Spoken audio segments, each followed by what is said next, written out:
White Alice Communications Tower loomed over the bush community of Bethel, Alaska for more than 60 years and was a defining trait of the town, which made its demolition a sad event for the residents.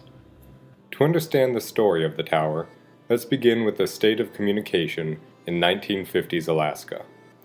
At that time, Alaska was a sparsely populated territory, with massive expanses between population centers, and transmission between these areas relied upon a thin web of terrestrial telephone cables.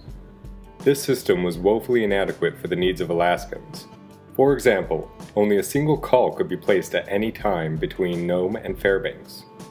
The White Alice Communication System, or WACS, was developed to allow for easier communication between Alaska's cities, towns, villages, and military stations, using tropospheric microwave antennae. Each site had multiple 60-foot-tall antennae, each looking like a large, curved billboard, which transmitted a signal at an upwards angle in the direction of another site. The receiving antenna caught the signal as it bounced off the atmosphere and headed back to Earth. Construction of the Bethel site began in 1957 and was completed January 18, 1958. The site had 3 pairs of towers, 6 in total. At the time, the antennas were the largest structures in Bethel and were built on one of the highest points near town. For 21 years, they were the portal to the outside world, as well as a crucial visual reference for snow machiners and pilots headed home from across the tundra. However, by the 1970s, satellite communication was becoming more feasible and proved to be a cheaper option than maintaining far-flung stations across Alaska. Some White Alice sites were sold off to private buyers, and some simply went offline. The Bethel site was officially decommissioned in 1979.